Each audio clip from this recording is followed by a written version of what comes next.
प्रिय भक्तगण, आज हम आपको एक कथा का श्रवण करा रहे हैं जो सुनने मात्र से आपके जीवन में सुख संपत्ति और धन की वर्षा होगी।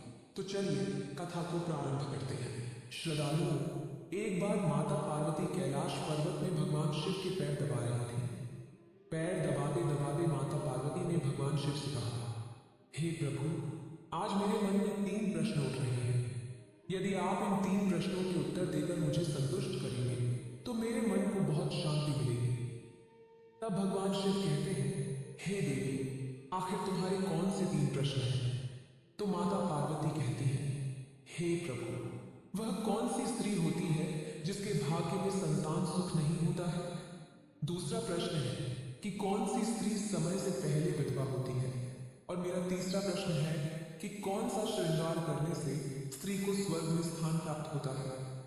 तब भगवान शिव कहते हैं, हे पार्वती, तुम्हारे तीनों प्रश्न बहुत ही महत्वपूर्ण हैं। जो भी व्यक्ति इन प्रश्नों के उत्तर समझकर इस ज्ञान को अपने जीवन में उतार लेता है, उसे जीवन में सुख की प्राप्ति होती है। अब मैं तुम्हें इन प्रश्नों के उत्तर एक छोटी सी कहानी के माध्यम से दूंगा। इस कहानी के माध्यम से तुम अपने प्रश्नों के उत्तर ठीक तरह से समझ पाओगे। परंतु मेरी एक शर्त है, जब तक मैं कहानी सुनाऊं तुम्हें इसे ध्यान से सुनना होगा। माता पार्वती कहने लगी, प्रभु, मैं आपको वचन देती हूं कि इस कथा को पूरे मन और लगन से सुनूंगी। आप कृपया कथा आरंभ करें। अगर आप यह कहानी सुन रहे हैं तो पूरा सुनिए। इस कथा को आधा अधूरा छोड़कर जाने की गलती मत करिएगा, क्योंकि इस पवित्र कथा को पूरा सुनने से मन चाहा फल की प्राप्ति होगी। इसलिए इस कथा को पूरा सुने। आप शिव भक्त हैं तो भोलेनाथ का अनादर न करें। तो चलिए कथा आरंभ करते हैं। प्रिय बंधुओं, भगवान शिव कहते हैं, हे पार्वती, एक राज्य में एक छोटा सा नगर था। उस नगर में एक सेठ रहता था। सेठ के 2 बेटे थे और दोनों की शादी हो चुकी थी। सेठ की पत्नी और बड़े बेटे का स्वभाव दुष्ट प्रवृत्ति का था, इसलिए सेठ की पत्नी अपने बड़े बेटे की पत्नी से बहुत प्यार करती थी। मगर छोटे बेटे की पत्नी बहुत ही अच्छे स्वभाव की थी और वह एक पतिव्रता स्त्री थी और पूरे घर का सारा कामकाज अकेले ही करती थी। इतना सब करने के बावजूद सेठ की पत्नी और बड़े बेटे की पत्नी हमेशा छोटी बहू का अपमान करती रहती थी। दोस्तों, भगवान शिव कहते हैं, हे पार्वती, सेठ के बड़े बेटे की बहू को एक बेटा था और छोटी बहू को एक पुत्री थी।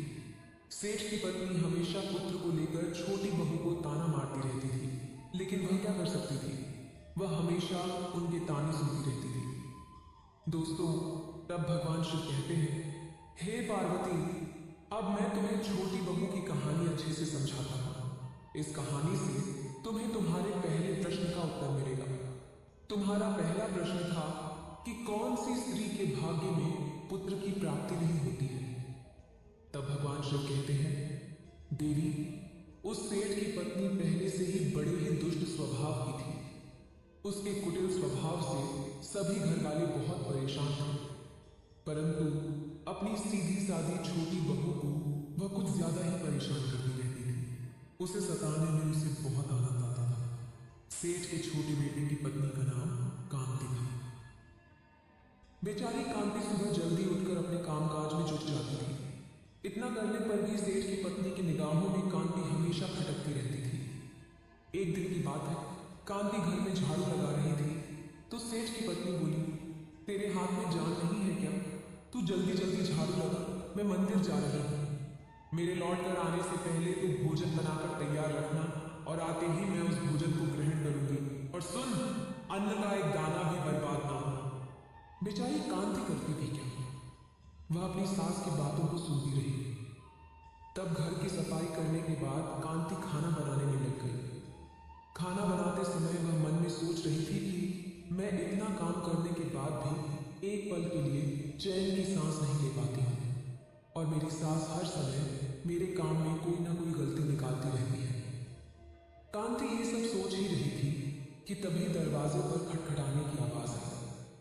कांति ने सोचा कि अभी तो भोजन तैयार ही हुआ है, लगता है मेरी सासू माँ आज जल्दी ही लौट आई है। जब कांति ने दरवाजा खोला तो देखा कि बाहर एक सन्यासी महात्मा खड़े हैं। वह साधु महाराज कांति से बोले, बेटी, तेरा सुहाग अमर रहे। बाबा को कुछ भोजन करा दो, मुझे बहुत भूख लगी है। भगवान शिव कहते हैं कि पार्वती, कांति बहुत सुशील और संस्कारी थी। उसने सोचा कि साधु महाराज को भोजन करा दो, परंतु अगर मेरी सास आ गई तो मेरी खैर नहीं। कुछ देर सोचने के बाद कांति ने सन्यासी को भोजन के लिए अंदर आने को कहा। उसी समय कांति के मन में विचार आया कि सास से डरना कैसा। अगर मेरी सास आ भी जाए और मुझसे कुछ कहे तो मैं उनसे कह दूंगी कि मैं अपने हिस्से का भोजन इन महात्मा को दे रही हूं। भगवान शिव कहते हैं, हे पार्वती। ऐसा सोचकर कांति साधु को अंदर ले गई और अतिथि धर्म का पालन करते हुए साधु को भोजन कराने लगी। अभी साधु भोजन कर ही रहे थे कि कांति की सास आ गई। साधु को घर के अंदर बैठा भोजन करते देख सास का गुस्सा सातवें आसमान पर जा चढ़ा और वह साधु महाराज से कहने लगी, यहाँ कोई भंडारा या दावत नहीं चल रही है जो तुम राह चलते भिखमंगों को घर में बिठाकर खिला रही हो। कांति ने अपनी सास को रोकने की बहुत कोशिश की, परंतु उस दुष्ट स्त्री ने सन्यासी को धक्के मारकर घर से बाहर निकाल दिया और उसका खाना उठाकर फेंक दिया। अब उसका क्रोध कांति पर टूटा और कहने लगी, अरे दुष्ट औरत, मैंने तुझे कहा था कि अन्न का एक दाना भी बर्बाद नहीं होना चाहिए, लेकिन तूने क्या किया? उस सन्यासी को इतना सारा भोजन दे दिया। दोस्तों, भगवान शिव कहते हैं, हे पार्वती।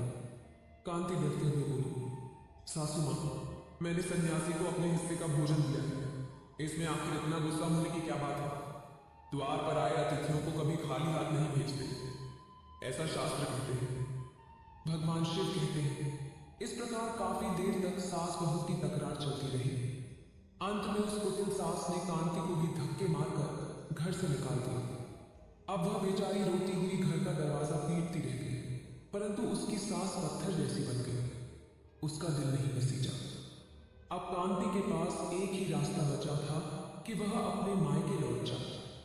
भगवान शिव कहते हैं, हे पार्वती। इस प्रकार कांति दुखी होकर अपने मायके के लिए निकल गई और बीच रास्ते में एक घना जंगल भी पड़ता था। कांति भूख प्यास से तड़पती हुई अपने मायके के लिए चली जा रही थी। तभी अचानक जोर से बादल गरजे और मूसलाधार बारिश शुरू हो गई। भगवान शिव कहते हैं, बारिश से बचने के लिए कांति ने एक पेड़ की शरण ली, लेकिन वर्षा का वेग इतना तेज था कि बचना मुश्किल हो गया था। अब उसी पेड़ की जड़ में एक कोटर बना था। कांति यह सोचकर उसमें घुस गई कि बारिश रुकने के बाद वह बाहर निकल आएगी और जब तक वर्षा हो रही है वह कोटर के अंदर बारिश से अपनी सुरक्षा कर सकती है। दर्शकों, भगवान शिव कहते हैं, हे पार्वती। जब कांति उस पेड़ के कोटर में घुसी तो उसे अंदर एक साधु मिले। फिर संत ने कहा, बेटी, रोना बंद करो। मुझे मालूम है कि तुम्हारे घर वाले तुम्हारा अनादर इसलिए करते हैं कि वे दुष्ट प्रवृत्ति के हैं और तुम्हें ताना इसलिए मारते हैं कि तुम्हारी जेठानी को पुत्र की प्राप्ति हो गई है और तुम्हें अभी तक पुत्र की प्राप्ति नहीं हुई है। इसलिए तुम चिंता मत करो, मैं तुम्हें एक पर्ची देता हूँ। इस पर्ची में जो उपाय लिखा है उसे पूरी निष्ठा से करना और फिर तुम्हें एक गुणवान पुत्र प्राप्त होगा। दर्शकों, इस प्रकार वह संत महात्मा पर्ची देकर वहां से अंतर ध्यान हो गए। उधर जब वर्षा बंद हो गई तो कांति को ढूंढता हुआ उसका पति वहां पर पहुंच गया और फिर कांति मायके न जाकर उसी जंगल में एक कुटिया बनाकर रहने लगी। भगवान शिव कहते हैं, हे पार्वती, एक दिन की बात है। कांति को पुत्र का ख्याल आया और वह सोचने लगी कि यदि मेरे पास भी एक पुत्र होता तो ससुराल में मेरी भी इज्जत होती। वह ऐसा सोच ही रही थी कि उसे संत की दी हुई वह पर्ची याद आ गई। जब कांति ने पुत्र प्राप्ति के लिए उस पर्ची को पढ़ा तो उसमें लिखा था, बेटी, पुत्र प्राप्ति के लिए हमेशा स्त्री को रात्रि के समय पुरुष के बाएं तरफ सोना चाहिए। ऐसा करने से कुछ समय बाद बाएं करवट लेटने से नाक का दायां स्वर और दाहिनी करवट लेटने से नाक का बायां स्वर चालू हो जाता है। फिर जब भी पुत्र प्राप्ति की इच्छा हो तो उस स्थिति में मिलन से पहले यह सुनिश्चित कर लेना चाहिए कि पुरुष का दायां स्वर और स्त्री का बायां स्वर चलने लगे। उसी समय गर्भधारण किया जाना चाहिए। ऐसा करने से निश्चित ही पुत्र की प्राप्ति होती है और इसके विपरीत नाक के स्वर चलने से पुत्री की प्राप्ति होती है। दर्शकों, पर्ची में लिखा था कि मासिक धर्म के पहले 4 दिनों में मिलन से पुरुष रात में मिलन से कन्या की प्राप्ति होती है। छठी रात में पुत्र की प्राप्ति होती है। सातवीं रात में मिलन से बांझ पुत्री होती है। आठवीं रात में ऐश्वर्यशाली पुत्र होता है। नौवीं रात में ऐश्वर्यशाली पुत्री होती है। 10वीं रात में अतिश्रेष्ठ पुत्र होता है और 11वीं रात में सुंदर और अच्छे संस्कार वाली पुत्री होती है। भगवान शिव कहते हैं, हे पार्वती, उस कांति ने 10वीं रात अपने पति से मिलन किया और गर्भ धारण किया। सुबह स्नान आदि से निवृत्त होकर पूजा पाठ करने के बाद कांति का पति लकड़ी काटने चला गया। उसके जाने के बाद तूफान आ गया और कांति की झोपड़ी उड़ गई। भारी बारिश होने लगी तो कांति एक पेड़ पर चढ़कर एक पत्ता लिखती है। यह पत्ता उसी कोटर का पता था जिसमें कांति बारिश से बचने के लिए पहले छुपी थी। उसने पेड़ पर पता इसलिए लिखा ताकि उसका पति वापस आकर उसे पढ़ सके और उसी कोटर के पास आ जाए। भगवान शिव कहते हैं, हे पार्वती, कांति उस कोटर में छुप गई जो पेड़ की जड़ में बना हुआ था। उस पेड़ के पास 2 राक्षसियों का निवास था। कांति बारिश से बचने के लिए कोटर में छुपी थी और उधर दोनों राक्षसियां बारिश से परेशान होकर पेड़ की तरफ आ रही थी। एक राक्षसी कहने लगी, अब तो चला भी नहीं जाता, वरना मन तो कर रहा था कि सोना टापू पर चली जाऊं। तभी दूसरी राक्षसी बोली, इसमें क्या बड़ी बात है, ये पेड़ हमें अभी उड़ाकर सोने के टापू पर पहुंचा देगा। ऐसा कहकर दोनों राक्षसियां पेड़ की शाख पर बैठ गई और पेड़ उड़ने लगा। उधर थकी हारी कांति कोटर में छुपी हुई थी।